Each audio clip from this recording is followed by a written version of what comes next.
தமிழ்நாடு தலைகுனியாது என்ற சிறப்பான பரப்புரையை வந்து நம்மளுடைய திராவிட மாடல் ஆட்சியோடைய நிறை குறைகளை கொண்டு பார்க்க வேண்டும்னு நம்மளுடைய கழக தலைவர் ஆணையிட்டு அதற்கான சிறப்பான முன்னேற்றத்தில் இன்றைக்கி நம்மளுடைய ஆலந்தூர் தொகுதிக்கு நான் இன்றைக்கி வருகை தந்து ஆவலர்கள் எல்லாம் பார்த்து ரொம்ப வியப்பாக பார்த்தேன். சரி, குறைகளை தான் கேட்க போகிறோன்னு ஒரு பெரிய நோட்டு புஸ்தகம் பேனாலாம் எடுத்துகிட்டு வந்தேன். அதில் எல்லாமே நிறைகள். எல்லாருமே வந்து நம்மளுடைய மாண்புமிகு அமைச்சர் அவர்களை வந்து அவர்கள் குடும்பத்தில் ஒருவராக எப்படி இருந்து அனைவருக்கும் எல்லாரும் எப்படி நம்மளுடைய கழகத் தலைவர் செய்து கொடுப்பாரோ அதே மாதிரி செய்து கொடுத்துருக்கான்ற புகழ்ச்சியை மட்டுமே நான் கேட்டு முடித்திருக்கிறேன் இங்கே வந்த நேரத்திலிருந்து. ஒரு சிலர் மனுக்கள் கொடுத்துருக்காங்க, பட் அதெல்லாம் பார்த்தீங்கன்னா ரொம்ப சிறு சிறு வேலைகள். பெரிய பெரிய வேலைகளை வந்து இந்த தொகுதிக்கு அவர் மிக சொல்லுவாக அவர் கூறிய இந்த 3.5 ஆண்டு காலத்தில் வந்து நிகழ்த்தி இருப்பது. 5 ஆண்டு காலம் நாங்கள் முடிக்க போகிறோன்னாலும் 3 ஆண்டு காலம் தான் எங்களுக்கு ப்ராக்டிக்கலாக கிடச்சிதுன்ற அண்ணன் அழகாக சொன்னார். அந்த காலகட்டத்தில் சிறப்பாக முடிச்சிருக்கிறார்ன்றதுக்கு நான் ஒரு தங்கையாக என் வாழ்த்துக்களை முதல்ல தெரிவிச்சுக்கிறேன். நேற்று முன்தினம் நமது கழகத் தலைவர் அவங்க வந்து அசம்பிளி நடந்துகிட்ருக்கு. அசம்பிளியில் வந்து நம்மளுடைய கழகத் தலைவர் பேசினாங்க. என்ன சொன்னாங்கன்னா, பேரறிஞர் அண்ணா அவர்களின் உயிர் கொடுப்பது மாதிரி தலைவர் கலைஞர் அவர்களின் 50 முழக்கத்தை நம்ம வந்து முன்னெடுத்து செல்ல வேண்டும் என்பதை முன்கூட்டி பேசியிருந்தார்கள். அதில் மாநில சுயாட்சியை மலர உண்மையான கூட்டாட்சி ஒன்றியத்தில் உருவாக்கப்படும் என்பதும் நம்ம கழகத் தலைவர் அவர்கள் பேசினாங்க. இந்த 50 முழக்கங்கள் வந்து அறிஞர் அண்ணா அவர்கள் முத்தமிழறிஞர் டாக்டர் கலைஞருக்கு கொடுத்தாங்க. அந்த முழக்கங்களை முதல்ல சொல்கிறேன். எதற்காக அந்த முழக்கங்களை இங்கே நான் முன்வைக்கிறேன்னா, அந்த முழக்கங்களுக்கு ஏற்றாற்போல் தான் இங்கே திராவிட மாடல் ஆட்சி நடைபெற்று கொண்டிருப்பதுன்றதுக்கு ஒரு சிறிய உதாரணத்துக்காக முதல்ல முழக்கங்களை படிக்கிறேன். முதல் முழக்கம், அண்ணா வழியில் அயராது உழைப்போம். 2வது, ஆதிக்கமற்ற சமுதாயம் அமைத்தே தீருவோம். 3, இந்தி திணிப்பை என்றும் எதிர்ப்போம். 4வது, வன்முறை தவிர்த்து வறுமையை வெல்வோம். 5வது, மாநிலத்தில் சுயாட்சி, மத்தியில் கூட்டாட்சி. இந்த ஏன் நான் சொல்கிறேன்னா, முதல் விஷயம், அண்ணா வழியில் அயராது உழைப்போம். முத்தமிழறிஞர் டாக்டர் கலைஞரால் பெரிதும் புகழப்பட்ட நமது கழகத் தலைவர் மற்றும் முதலமைச்சர் அவர்கள் உழைப்பு உழைப்பு உழைப்பு என்றால் ஸ்டாலின் என்ற பெரும் பெயரை பெற்றவர் தான் நம்முடைய கழகத் தலைவர் அவர்கள். 2021 அவர் ஆட்சி காலத்தில் பதவியேற்ற முதல், அதாவது அப்போ வந்து நமக்கு வந்து கோவிட் டைம், நம்ம யாருமே ஒருத்தரை நேரடியாக சந்திக்க கூட முடியாத காலகட்டத்தில் களத்தில் இறங்கி எல்லாருக்கும் போய் நேரில் அவரே பார்த்து அந்த பிபிடி ட்ரெஸ்ஸை போட்டுட்டு நேரில் போய் அவரே பார்த்து கல்விக்கான அந்த இல்லம் தேடி கல்விங்கிற மாபெரும் திட்டத்தை அந்த கல்வியிலேருந்து ட்ராப் அவுட்டாக இருக்க அந்த இடைநீற்றலையே வந்து நிகழ்த்தியவர் தான் நம்மளுடைய தளபதியார் என்பதை நாம் மறந்து விடக்கூடாது. இப்படிப்பட்ட சிறப்பான உழைப்பு உழைப்பு உழைப்பு என்கிற மாபெரும் தலைவர் என்னெல்லாம் செஞ்சிருக்காருன்றதை வந்து நம்மளுடைய மாண்புமிகு அமைச்சர் இங்கே எடுத்து கூறினார். ஆனாலும் நான் சுருக்கமாக விரைவாக அதை உங்களுக்காக சொல்கிறேன். அப்படிப்பட்ட தலைவர் பெண்களுக்காக, கல்விக்காக, சமூக நீதிக்காக, தமிழ்நாட்டு வளர்ச்சிக்காக, தமிழ்நாட்டின் பொருளாதாரத்திற்காக, இது எல்லாத்துக்காகவே உழைத்து கொண்டே இருக்கிறார் இந்த நிமிஷம் வரைக்கும். இன்னும் வந்து ஒரு வாரத்தில் நமக்கு வந்து தேர்தல் தேதி நமக்கு அறிவிச்சிருவாங்க. முக்கால்வாசி ஏப்ரல் முதல் வாரத்தில் தமிழ்நாட்டுக்கு தேர்தல் இருக்கலாம். அப்படி இருக்கிற காலகட்டத்தில் கடைசி அந்த தேர்தல் வரைக்கும் என்னெல்லாம் நம்ம மக்களுக்கு செய்ய முடியுமோ அதை இந்த நிமிஷம் வரைக்கும் உழைப்புங்கிற அந்த அண்ணாவின் கோட்பாடு படி, கலைஞரின் 50 முழக்கங்கள் படி இன்று வரை அவர் நடந்து கொண்டிருக்கிறார். அடுத்து, ஆதிக்கமற்ற சமுதாயம் அமைத்தே தீர்வோம் என்கிற 2வது கோட்பாடுக்கு இணங்க அனைத்து சாதியரும் அர்ச்சகராகலாம், கலைஞர் கனவு இல்லம், சமூக நீதி விடுதிகள், புதுமை பெண் திட்டம், தோழி விடுதிகள், காலை உணவு திட்டம், தமிழ் புதல்வன் திட்டம், நான் முதல்வன் திட்டம், இல்லம் தேடி கல்வி, உலகமுங்கம் கையில் என்னும் மணிக்கடனை வழங்கும் திட்டம், அரசு பணிகளில் 40% விழுக்காடு பெண்களுக்காக ஒதுக்கப்பட்டிருக்கு. அதே மாதிரி ரெஜிஸ்ட்ரேஷன் பண்ணும்போது பெண்கள் பேரில் பண்ணோம்னா 1 விழுக்காடு நமக்கு டிஸ்கவுண்ட் கிடைக்குது. இது எல்லாமே பார்த்தீங்கன்னா ஆதிக்கமற்ற சமுதாயத்தை உருவாக்குவதற்காக நம்மளுடைய கழக தளபதியார் இன்று அதை நோக்கி ஓடிக்கொண்டிருக்கிறார். அடுத்த விஷயம், இந்தி திணிப்பை என்றும் எதிர்ப்போம். உங்களுக்கே எல்லாருக்கும் தெரியும், நமக்கு வந்து கல்விக்கான நிதி 2000 கோடியை நமக்காக கொடுக்கல. அது மட்டும் இல்லாமல் இந்தி திணிப்பை மறுபடியும் நம்ம மேலே தமிழ்நாட்டில் கொண்டு திரிச்சிட்டு இருக்காங்க. அறிஞர் அண்ணா காலத்திலே பார்த்தீங்கன்னா நம்ம வந்து இருமொழி கொள்கை தான் நமக்கு போதும், தமிழும் ஆங்கிலம் நமக்கு போதும் சொல்லி இன்றைக்கி நம்ம வீட்டு பிள்ளைங்க எல்லாருமே பார்த்தீங்கன்னா கடல் கடந்து இந்தியாவை தாண்டி நம்ம எல்லாருமே வந்து ஒரு பெருமைக்குரிய ஒரு இடத்துல தான் நம்ம பிள்ளைங்கள்லாம் இருக்கிறாங்க. இதுக்கு முக்கிய காரணம் நம்ம தமிழையும் ஆங்கிலத்தையும் படித்ததால் மட்டும்தான். இன்றைக்கி ஹிந்தி படித்தவங்க எல்லாருமே இன்றைக்கி நம்ம சொல்லணும்னா செய்யும் தொழிலே தெய்வம். நான் யாரோட தொழிலையும் நான் வந்து குறைச்சி எடை போடலை. இங்கே நார்த் இந்தியாவிலேருந்து அண்ணன் சொன்னாங்க பார்த்தீங்களா, ஒரு நாளைக்கு 10,000 பேர் வராங்கன்னு. எதை கொண்டு வந்து விற்றுட்டு இருக்கிறாங்க? ஒன்று கஞ்சாவை கொண்டு வந்து விற்றுட்ருக்குறாங்க, இல்லைனா பானிபூரியை கடை போட்டு அந்த வேலைக்கு போயிட்டுருக்குறாங்க. பட் படித்த நம்மள வீட்டு பிள்ளைங்க கடல் தாண்டி சென்று ஒரு சயின்டிஸ்டாகவும் ஒரு மருத்துவராகவும் ஒரு என்ஜினியராகவும் அங்கே ஒரு கூகுளில் வேலை செய்யக்கூடிய அந்த அளவுக்கு நம்ம வந்து முன்னேறி சென்றிருக்கோம். இருக்கிறதுக்கு காரணம் இந்த இருமொழி கொள்கை தான். அதனால் இந்தி நமக்கு திணிப்பு வேண்டாம், வேணுன்றவங்க படிச்சுக்கிட்டோம், நீ அதை திணிக்காதேங்கிறதான் நம்ம வந்து ஒன்றிய அமைச்சகத்தை நோக்கி சொல்லக்கூடிய ஒரு விஷயம். 4வது விஷயம், வன்முறையை தவிர்த்து வறுமையை செல்வம்.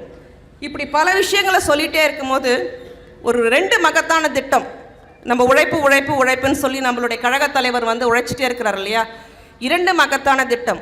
ஒன்று மகளிர் உரிமை தொகை, மற்றொன்று அந்த புற்றுநோய்க்கான வேக்சின். மகளிர் உரிமை தொகை அண்ணன் சொன்னாங்க எல்லாருக்கும் வந்து 5,000 ரூபாய் கொடுத்துட்டாங்களான்னு. 5,000 ரூபாய் இல்லைண்ணே, 9,000 ரூபாய். நியூ இயர் ஆரம்பித்து ஒரு 7 வாரம் தான் ஆகுது. ஆனால் இது வரைக்கும் நமக்கு வந்து 9,000 வரைக்கும் நம்மளுடைய கணக்கில் வந்து நமக்கு விழுந்திருக்கு. ஜனவரி மாதம் 1,000 ரூபாய், பொங்கலுக்கு 3,000, பிப்ரவரி மாதம் மார்ச் ஏப்ரல் 1,000 3,000, கோடை விடுமுறைக்கான சிறப்பு பணமாக 2,000. இது வரைக்கும் 9,000 ரூபாய் ஒவ்வொரு மகளிருக்கும் ஒரு 1.5 கோடி மக்களுக்கு வந்து விழுந்திருக்கு. அண்ணன் சொன்ன மாதிரி அந்த ஆப்பில் யாருக்கெல்லாம் வரலையோ அதையும் அப்ளை பண்ணிங்கன்னா மிச்சம் இருக்க மகளிருக்கும் நிச்சயமாக வந்துடும். அதே மாதிரி அண்ணன் வந்து இந்த கேன்சர் வேக்சினை பற்றி பேசினாங்க. அதில் ஒரு சின்ன விஷயத்தை மட்டும் அவங்களுக்கு சொல்ல விரும்புகிறேன். கேன்சர் வேக்சினில் இந்தியாவிலேயே முதல் முறையாக இலவசமாக வழங்கினது திராவிட முன்னேற்ற கழகத்தின் கழகத் தலைவர் தளபதியார் ஒருவர் தான் என்பதை நான் கூறிக்கொள்ள விரும்புகிறேன். 2024 ஒன்றிய அமைச்சர் நிர்மலா சீதாராமன் பட்ஜெட் போடும்போது இதே வேக்சினை ஆல் இண்டியா லெவலில் கொடுப்பேன்னு சொன்னதோடு சரி, 2025 போச்சு, 2026 போச்சு, ஆனால் ஒன்றும் நமக்கு வந்து சேரல. சொன்னதை மட்டுமே செய்யக்கூடிய திராவிட முன்னேற்ற கழகத்தின் கழக தலைவர் நமக்காக இந்த வேக்சினை முதல் கட்டமாக 30,000 பெண்களுக்கு போட்டிருக்கிறாங்க. இந்த 14 வயசில் இருக்க குழந்தைங்கள இன்னும் மிச்சம் இருக்கிறவங்களுக்கும் படிப்படியாக கொடுத்துட்டே இருக்கிறாங்க. இப்படி எல்லாம் வருமுன் காப்பத்தை பார்த்துக்கொள்ளும் தான் நம்முடைய திராவிட மாடல் ஆட்சி என்பதை நான் இங்கே சொல்ல விரும்புகிறேன். அடுத்து மாநில சுயாட்சி மத்தியில் கூட்டாட்சி என்பதை வந்து நமக்கு எப்பவுமே தெரியும். ஏன் நமக்கு வந்து அதுக்கான ஒரு ரெசல்யூஷனுமே போடணும்னு வந்து நம்மளுடைய சட்டமன்றத்தில் நம்முடைய கழகத் தலைவர் பேசிக்கொண்டிருக்கிறார். அதற்கு காரணம் எப்பொழுதுமே ஒன்றிய அமைச்சகம் தமிழ்நாட்டை வஞ்சிச்சு கொண்டே இருக்கிறது. 9 முறை நிர்மலா சீதாராமன் இது வரைக்கும் பட்ஜெட் போட்டாங்க. ஒரு பட்ஜெட்லேயும் தமிழ்நாட்டுக்கு சல்லி பைசா கொடுக்கல. ஆனால் நம்ம மட்டும் வரிங்கிற பேரில் இங்கே உழைச்சி கொடுத்துட்டே இருக்கிறோம். அதை வாங்கி அவங்களோட நார்த் இந்தியன் ஸ்டேட்ஸ்க்கு வட மாநிலங்களுக்கு கொடுத்துட்ருக்காங்க. கஜினி முகமது கூட படையெடுத்து ஒரு அளவுக்கு வின் பண்ணிடுவான் போல இருக்குது. நிர்மலா சீதாராமன் 10 பைசா தமிழ்நாட்டுக்கு கொடுக்காது போல இருக்குது. வருஷம் ஒரு திருக்குறள் சொல்லும். அந்த திருக்குறள் கூட இந்த வருஷம் நமக்கு கிடையாது. அதுலேயும் நமக்கு வந்து ஒரு பெரிய முக்காடை போட்டாங்க. இப்படி எல்லாம் ஒரு புறம் இருந்தாலும் உழைப்பு உழைப்பு உழைப்பு என்று ஓடிக்கொண்டிருக்க நம்ம கழக தளபதியால் தமிழ்நாடு மாநிலம் வந்து எதிலெல்லாம் முதல்ல நிற்குதுன்றதை மட்டும் ஒரு சிறு குறிப்பு சொல்கிறேன். வேலை வாய்ப்பில் தமிழ்நாடு ஃபர்ஸ்ட், தோல் பொருட்கள் மற்றும் ஜவுளி ஏற்றுமதியில் தமிழ்நாடு ஃபர்ஸ்ட். அதிமுக ஆட்சி தொழில் செய்ய முடியாத மாநிலமாக இருந்தது தமிழ்நாடு, இன்னைக்கு முதல் மாநிலமாக நிற்கிறது தமிழ்நாடு. அதை வந்து நம்மளுடைய தொழில் அமைச்சர் இங்கேயே உட்கார்ந்துட்டு இருக்கார், அதுக்கு அவரே சாட்சி. அதுக்கப்புறம் ஸ்டார்ட் அப் நிறுவனங்களில் வளர்ச்சியில் தமிழ்நாடு ஃபர்ஸ்ட். இப்படி இதெல்லாம் எல்லாத்துலேயும் ஃபஸ்ட்டு. இதை நான் சொல்லலை, ஒன்றிய அமைச்சகத்தின் தரைவரிசையில் பட்டியல் சொல்லுது. தமிழ்நாடு இது எல்லாத்துலேயும் மாநிலத்தில் முதலிடமாக இருக்கிறது என்பதை. இதிலேருந்து என்ன தெரிகிறது? சிறப்பான திராவிட மாடல் ஆட்சியில் இதெல்லாம் பண்ணிகிட்டு இருந்தோம். கடந்த ஆட்சி என்ன பண்ணுச்சுன்றதையும் நம்மளுடைய அமைச்சர் சொன்னாங்க. 2.25 மணி நேரம் பேசினாங்க, ஒன்றுமே இல்லாமல் வெறும் வடையை சுட்டுட்டு போனாருன்ட்டு. அதை பற்றியும் இப்போ நம்ம பேசுவோம். நம்ம இப்போ ஒன்றிய பட்ஜெட் பற்றி பேசிகிட்டு இருந்தோம். ஒன்றிய பட்ஜெட்டில் நமக்கு கொடுக்காத விஷயங்கள், ஒன்று காசு கொடுக்கல, 2வது திருக்குறள். தமிழ்நாட்டுக்கு ஒதுக்க வேண்டிய கல்வி நிதி 3,500 கோடி கொடுக்கல. அதே மாதிரி வேலைவாய்ப்பு 100 நாள் வேலைவாய்ப்பு திட்டம், 100 நாள் வேலைவாய்ப்பு திட்டத்தை நாங்கள் 125 நாளாக மாற்றிட்டோன்னு ஒரு பெரிய ஏமாத்து வேலையை காமிச்சு அதுக்கான நிதியையும் நமக்கு ஒதுக்கவில்லை. அது ஒரு 2,000 கோடி. அதே மாதிரி ஜல் சக்தி குடிநீர் இணைப்பு நிதி 3,000 கோடி, அதையும் தமிழ்நாட்டுக்கு கொடுக்கல. ஏற்கனவே வேலைவாய்ப்பு திட்டத்துக்கு வந்து அந்த மன்ரேகா இருந்தது வந்து பேரையும் மாற்றி அதாவது ஒரு விபி ஜி ராம் அங்கே வாயிலே வராத அளவுக்கு ஒரு பேர்.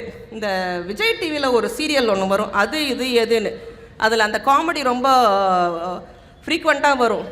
சோறு வச்சியம்மா பேர் வைக்கலையம்மாங்கிற மாதிரி பேரெல்லாம் நல்லா தான் வைக்குது ஒன்றிய அமைச்சகம், பணத்தை தான் தமிழ்நாட்டுக்கு கொடுக்கவே மாட்டேங்குது.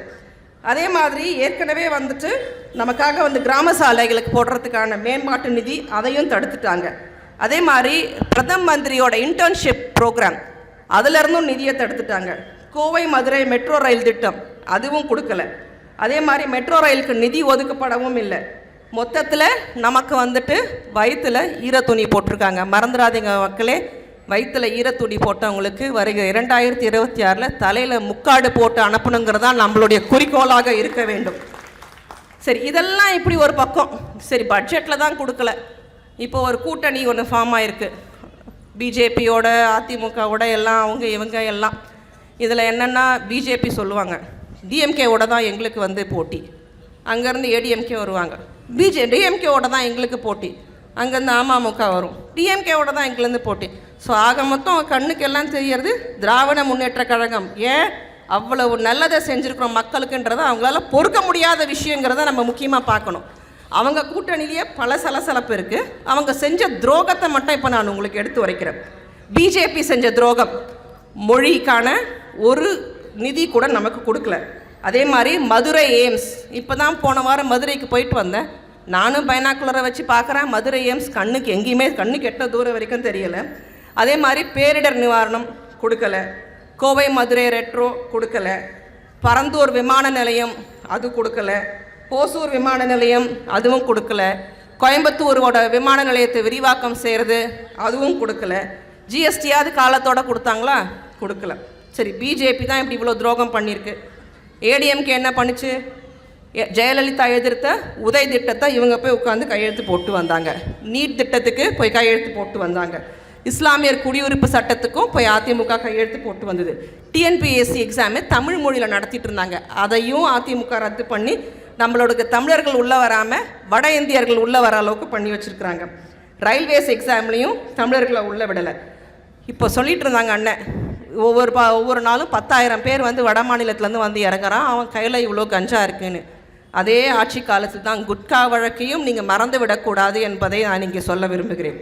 அதுக்கப்புறம் சட்டம் ஒழுங்கு சரியில்லைன்னு ஃபுல்லாக இந்த 2.5 மணி நேரமும் சட்டசபையில் பேசினதான் நம்ம அமைச்சர் இங்கே குறிப்பிட்டாங்க. சட்டம் ஒழுங்கு சரியில்லைன்னு சொல்கிறதுக்கு இபிஎஸ்க்கு எந்த ஒரு எதுவுமே திராணியுமே கிடையாது.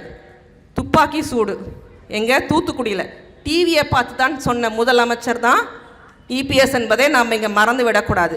அதே மாதிரி பெண்களுக்கு பாதுகாப்பு இல்லைன்னு சொன்னால் அவங்க ஆட்சியில் தான் பொள்ளாச்சி பாலியல் விஷயம் நடந்ததுன்றதையும் நம்ம மறந்து விடக்கூடாது. ஏன் சொந்த அவங்களுடைய முன்னாள் அமைச்சர் அவங்க ஜெயலலிதாவோட வீட்லேயே அந்த கொடைநாடுலேயே ஒரு கொள்ளையும் நடந்திருக்கு. அதையே தடுக்க முடியாத ஆட்சி தான் அவங்களோட சட்டம் ஒழுங்குள்ள ஆட்சியாக அவங்க சொல்லிக்கொள்ளுகிற இபிஎஸ் ஆட்சி என்பதை நம்ம இங்கே மறந்துடக்கூடாது. இவங்கெல்லாம் ஒரு பக்கம் இருக்க, இந்த பக்கம் இன்னொருத்தர் குறுக்கன் எடுக்க போயிட்டுருக்காரு. அவர் பேர் விஜய். அவரால் வந்து நான் தான் வந்து அடுத்த ஆட்சி அமைக்க போகிறேன் எல்லாரையும் கிளறி வச்சிட்ருக்காரு. அந்த வயசு பசங்களுக்கு நான் ஒரு சின்ன விஷயத்தை மட்டும் சொல்லிகிட்டு இருக்கேன். கல்வி கொடுத்தது திராவிடம், வேலைவாய்ப்பு கொடுத்தது திராவிடம், பொருளாதாரத்தை கொடுத்தது திராவிடம், அதே மாதிரி செக்யூரிட்டியை கொடுத்தது திராவிடம், உங்கள் வீட்டு தாய்மார்களுக்கும் வந்து மகளிர் உரிமை தொகை கொடுத்தது திராவிடம். இதையெல்லாம் மறந்துடாதீங்க. மறக்காமல் உங்களுடைய ஓட்டுக்களை சினிமா பார்க்குறது வேறு, ஓட்டு போடுறது வேறுன்றதை மனசில் வச்சு தயவு செஞ்சு 2026 ஓட்டு போடணுங்கிறதையும் தெளிவாக கேட்டுக்கிறேன். இப்போ இருக்கிற காலகட்டத்தில் நம்மளுடைய தமிழ்நாட்டோடைய தலையெழுத்து எப்படி இருக்குன்னா, ஒரு பக்கம் தமிழ்நாட்டின் நலன், அதுதான் திராவிட முன்னேற்ற கழகமும் அதோட கூட்டணியும். இன்னொரு பக்கம் பார்த்தீங்கன்னா டெல்லியின் துரோகம், அதுதான் வந்து பிஜேபி ஏடிஎம்கே இவங்கெல்லாம் கூட்டு சேர்ந்துருக்காங்க. நீங்கள் தமிழ்நாட்டின் நலம் பக்கம் இருக்க போகிறீங்களா இல்லை டெல்லியோட துரோகத்து பக்கம் இருக்கீங்களான்றதை நம்ம நிச்சயமாக சிந்திச்சு பார்க்கணும். நமக்கு எப்படி வந்து பட்ஜெட்டில் 0 கொடுத்தாங்களோ, வருகிற சட்டமன்ற தேர்தலில் பிஜேபி அதிமுக கூட்டணிக்கு நாமும் 0 கொடுக்க வேண்டும் என்று கூறி விடைபெறுகிறேன். நன்றி, வணக்கம்.